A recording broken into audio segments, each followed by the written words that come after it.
د غزني اولمپیک امریت د ورزشي مسؤلینو هڅې او همکارۍ د یوې غونډې په ترڅ کې وستایلې. مسؤلینو د دې برنامې موخه د ورزشکارانو هڅونه او د ورزشي ادارو ترمنځ د همکارۍ پیاوړتیا وبلله. دوی همدارنګه زیاته کړه چې د دې برخې د فعالانو ملاتړ کولی شي د ورزش په پرمختګ او د غزني د استعداد لرونکو څیرو په ملي کچې معرفي کولو کې اغیزمن واقع شي.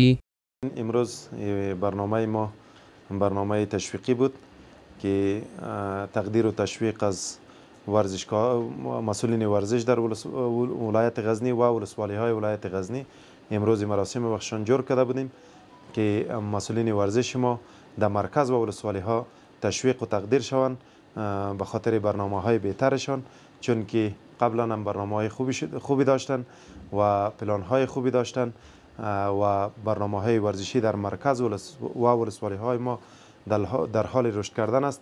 یا را به خاطر یه برنامه تقدیر و تشویقشان کردیم. له بلې خوا د غزني ورزشي مسؤلینو د دې اقدام هرکلی وکړ او هغوی د ورزشکارانو د هڅونې لپاره ګټور ګام وباله.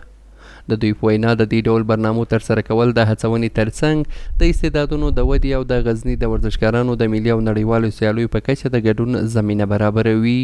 موږ تل تشویق کړي یو، حتی تقدیر کړي یو، په لوړو برنامو کې موږ ته ځای راکړی ده په دې خاطر تر څو له ځوانانو سره خپلې تجربې شریکې کړي یا ځوانان له موږ سره شریکې کړي تر څو د هیواد لپاره د خلکو لپاره په ورزشي ډګر کې یوه لاسته راوړنه ولرو او د هغو د خدمت جوګه وګرځو. ورزشکارانو همدارنګه ټینګار وکړ چې د دوامداره ملاتړ او د ورزشي اسانتیاو برابرول د دې برخې د پرمختګ لپاره په غزني ولایت کې له بنسټیزو اړتیاو څخه دی.